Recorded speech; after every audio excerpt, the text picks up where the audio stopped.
Kratom. I often get asked about what supplements that I take, and my ass takes Kratom every day. And no, I don't take it for withdrawal symptoms. I don't take it to get over an addiction. For me, I use it as a substitute for ADHD medication. And what I find is that Kratom is just so unique in the way that it gives you energy without the jitters, without the crash.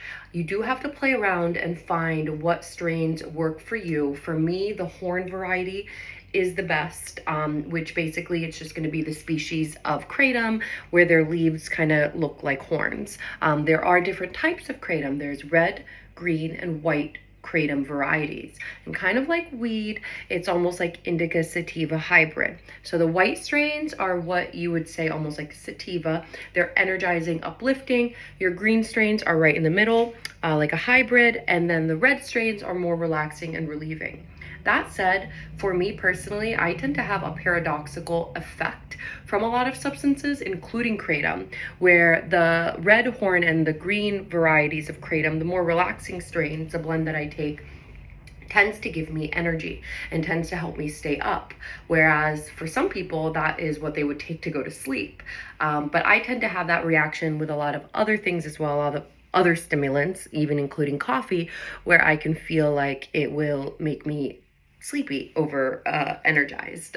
So just a little interesting fact, you do have to be aware of your own chemistry, your own, your own genetic makeup.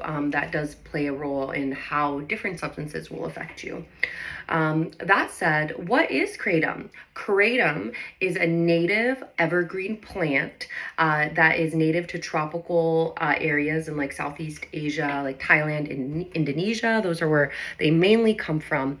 The two, what it's called is Mitragina speciosa is the actual name of the plant, and the two psychotropic compounds that are in kratom that actually give you the psychoactive effects are going to be mitragynine and 7-hydroxymitragynine, and they just interact with different receptors. I believe the 7-hydroxymitragynine is the one that is commonly going to bind to your like opioid receptors, your opiate receptors, so which is I believe found more in like the red horn strain, the red strains, not just horn. There's other types that aren't horn. Horn is just kind of what I like to use, so I keep referencing it.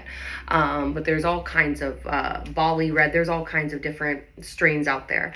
But it really gives me natural dopamine. It doesn't give me the crash. It doesn't give me jitters. I personally don't feel like any withdrawal or dependence to it, even on days that maybe I forget to take it in the morning, which is pretty rare. But there are days like I'll go about my day and I'm having a great day and I'm like, oh shit, I never took my kratom. So it feels like it induces this natural state within me. Like when I am in my most aligned, most productive, happy feeling state, I tend to feel what kratom tends to stimulate within me to feel. So it feels very natural. It feels like you. It doesn't feel like you're on a drug. It doesn't even feel, like back in the day, I've taken, different things and, different pills and whatever for like my mood and all that. And they always made me feel unnatural. And not to say everyone's going to feel that way. I'm just saying my personal experience.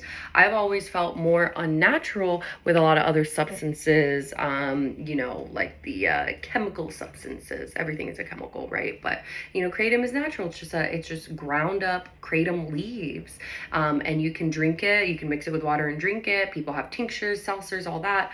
I take it in capsules, which is the easiest for me to just take in these capsules.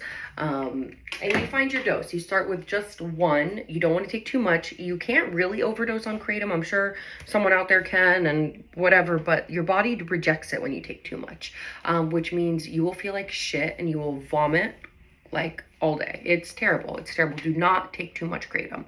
And also just make sure that you try it first on with something in your belly.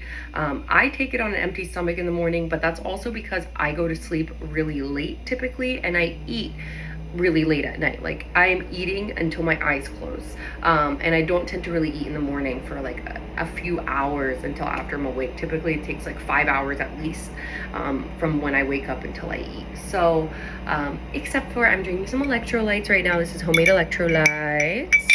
Another, you know, it's got salt in there, it's got lemon, it's got all kinds of stuff, okay?